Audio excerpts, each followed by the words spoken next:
അസ്സലാമു അലൈക്കും വറഹ്മത്തുള്ളാഹി വബറകാതുഹു. അൽഹംദുലില്ലാ വസ്സലാത്തു വസ്സലാമു അലാ റസൂലില്ലാ വഅലാ ആലിഹി വഅസ്ഹാബിഹി അജ്മഈൻ. അമ്മാ ബഅദ്. റബ്ബി ഇശ്റഹ് ലി സുദ്രി വയസ്സിർ ലി അംരി വഹ്ലുൽ ഉഖ്ദതം മിൻ ലിസാനി യഫ്ഖഹു ഖൗലി.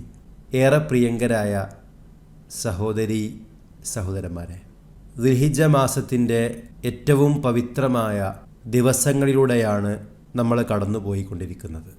ഈ ദിവസങ്ങളിൽ ഏറ്റവും മഹത്തായ ഒരുപാട് പവിത്രതകളുള്ള ദിവസമാണ് യൗമു അറഫ എന്ന് പറയുന്നത്. നമുക്കറിയാം, ദുൽഹിജ്ജ മാസത്തെപ്പറ്റി വിശേഷിപ്പിക്കുന്നത് തന്നെ അഫ്ദലു അയ്യാമി ദുനിയ എന്നാണ്. ദുനിയാവിലെ ഏറ്റവും ശ്രേഷ്ഠമായ ദിവസങ്ങളാണ് എന്നാണ്. വൽ ഫജ്ർ വലയാലിൻ അഷ്ർ വശഫ്ഇ വൽ വത്ർ എന്ന് അല്ലാഹു സുബ്ഹാനഹു വ തആല പറയുമ്പോൾ 10 രാത്രികൾ എന്ന് പറയുന്ന 10 ദിവസങ്ങളെ കൊണ്ട് ഉദ്ദേശിക്കുന്നത് അത് ദുൽഹിജ്ജ മാസത്തിലെ ആദ്യത്തെ 10 ദിവസങ്ങളാണെന്നും വശഫ്ഇ വൽ വത്ർ ഇരട്ടയും ഒറ്റയും തന്നെയാണ് സത്യമെന്ന് പറയുമ്പോൾ അതുകൊണ്ട് ഉദ്ദേശിക്കപ്പെടുന്നത് യൗമുൻ നഹ്റും അറഫ ദിവസവുമാണ് എന്നൊക്കെ നമുക്ക് കാണാൻ കഴിയും. അഥവാ പെരുന്നാൾ ദിവസവും അറഫ ദിവസവുമാണ് അതുകൊണ്ട് ഉദ്ദേശിക്കപ്പെടുന്നത് എന്നാണ്. ഇൻഷാ അല്ലാഹ് ഈ ഒരു സംസാരത്തിലൂടെ അറഫ ദിവസവുമായി ബന്ധപ്പെട്ട് ചില കാര്യങ്ങൾ നിങ്ങൾ ഉണർത്താനാണ് ഉദ്ദേശിക്കുന്നത്. അല്ലാഹു സുബ്ഹാനഹു വ തആല ഒരുപാട് പ്രത്യേകതകൾ നൽകിയ ദിവസമാണ് അറഫ ദിവസം എന്ന് പറയുന്നത്. അള്ളാഹുവിൻ്റെ ദീൻ പൂർത്തിയാക്കാൻ അള്ളാഹ് തിരഞ്ഞെടുത്തത് ഈ ഒരു ദിവസത്തെയാണ്. അൽ യൗമ അക്മൽതു ലക്കും ദീനക്കും വഅത്മംതു അലൈക്കും നിഅമതി വറളീതു ലക്കുമുൽ ഇസ്ലാമ ദീന. ഇന്നേ ദിവസം ഞാൻ നിങ്ങൾക്ക് നിങ്ങളുടെ മതത്തെ പൂർത്തിയാക്കി തന്നിരിക്കുന്നു. വറളീതു ലക്കുമുൽ ഇസ്ലാമ ദീന, ഇസ്ലാമിനെ ഞാൻ നിങ്ങൾക്ക് മതമായി തൃപ്തിപ്പെട്ടിരിക്കുന്നു എന്നൊക്കെ പറയുമ്പോൾ അങ്ങനെ ദീൻ പൂർത്തിയാക്കിയത് അറഫ ദിവസത്തിലാണ് എന്ന് നമുക്ക് മനസ്സിലാക്കാൻ കഴിയും. മഹാനായ ഉമർ ഇബ്നുൽ ഖത്താബ് റളിയല്ലാഹു അൻഹു പറയുന്നു, ഖദ് അറഫ്നാ ദാലിക്കൽ യൗമ വൽ മകാൻ അല്ലദീ നസലത് ഫീഹി അലൻ നബി സ്വല്ലല്ലാഹു അലൈഹി വസല്ലം വഹുവ ഖായിമുൻ ബിഅറഫത യൗമ ജുമുഅ.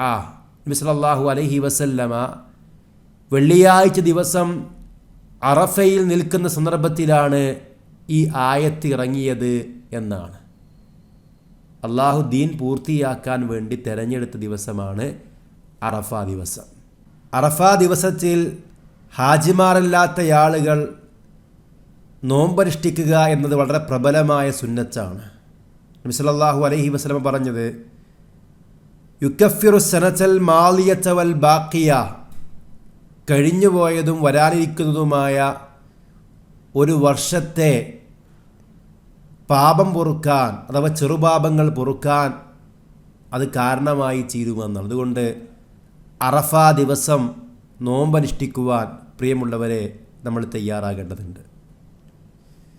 മാത്രവുമല്ല, അവിടുന്ന് പറഞ്ഞു, ഖൈറു ദുആഇ ദുആഉ യൗമി അറഫ, ഏറ്റവും ശ്രേഷ്ഠമായ ദുആ, ഏറ്റവും ശ്രേഷ്ഠമായ പ്രാർത്ഥന അറഫ ദിവസത്തിലെ പ്രാർത്ഥനയാകുന്നു എന്നാണ്. അറഫ ദിവസം നമ്മൾ പ്രാർത്ഥിക്കുമ്പോൾ പ്രത്യേകമായി ഉത്തരം ലഭിക്കാൻ അത് കാരണമായി തീരും. അതുകൊണ്ട് അറഫ ദിവസം പ്രാർത്ഥനകൾ അധികരിപ്പിക്കുവാൻ നമ്മൾ തയ്യാറാവുക. മാത്രവുമല്ല, മാമിൻ അയ്യാമിൻ അക്സറ മിൻ അൻ യുഅതികല്ലാഹു ഫീഹി അബ്ദൻ മിനൻ നാരി മിൻ യൗമി അറഫ. അറഫ ദിവസത്തോളം അല്ലാഹു സുബ്ഹാനഹു വ തആല തൻ്റെ ദാസന്മാരെ നരകത്തിൽ നിന്ന് മോചിപ്പിക്കുന്ന മറ്റൊരു ദിവസവുമില്ല എന്നാണ്. അപ്പോൾ അറഫ ദിവസം നരകമോചനത്തിൻ്റെ ദിവസമാണ്. പ്രാർത്ഥനയിൽ പ്രത്യേകമായി നരകത്തിൽ നിന്ന് രക്ഷ തേടിക്കൊണ്ട്, നരകത്തിൽ നിന്ന് മോചനം തേടിക്കൊണ്ട് നമ്മൾ പ്രാർത്ഥിക്കുവാനും തയ്യാറാവുക എന്നതാണ്.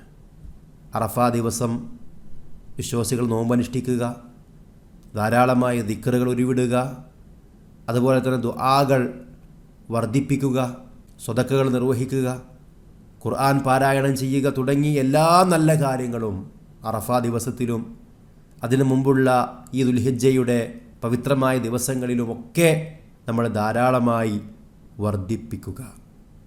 അൽ ഹജ്ജു അറഫ, നബി സല്ലല്ലാഹു അലൈഹി വസല്ലം പറയാണ്, ഹജ്ജ് എന്ന് പറഞ്ഞാൽ അറഫയാണ്. അഥവാ അറഫയിൽ നിൽക്കുക എന്നത് ഹജ്ജിൻ്റെ ഏറ്റവും പ്രധാനപ്പെട്ട റുക്നാണ് എന്നാണ്. അതുകൊണ്ട് ഇതൊക്കെ മനസ്സിലാക്കി ഈ ദിവസങ്ങൾ നമ്മൾ ഉപയോഗപ്പെടുത്തുക. കൃത്യമായി ദീൻ പഠിക്കുകയും അതനുസരിച്ച് ജീവിതം ക്രമീകരിക്കുകയും ചെയ്യുന്ന സദ്വത്തരിൽ അള്ളാഹു നമ്മെ ഉൾപ്പെടുത്തി അനുഗ്രഹിക്കട്ടെ.